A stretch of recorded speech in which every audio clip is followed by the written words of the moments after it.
Good morning, teacher. My name is Adriana Bosque. I am the second year of Bachillerato, and my topic is Thanksgiving. It is a secular, non-religious, federal holiday during which people have thanked for the harvest, well-being, and blessing of the past year. Official dates: United States celebrate on the fourth Thursday of November. Canada celebrate on the second Monday of October.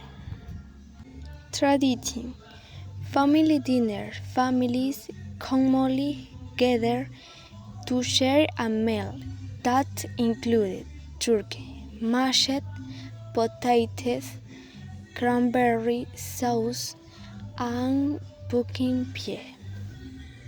Parades: many cities, such as New York, hold parades. The most famous is the Amazing Parade. American football: watching American football games is a tradition on this day.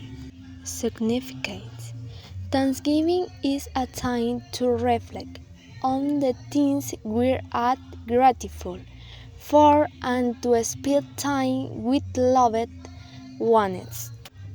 Cultural impact: in addition to being a family holiday, it also marks the start of the Christmas shopping season, with events like Black Friday following Thanksgiving Day. Thank you.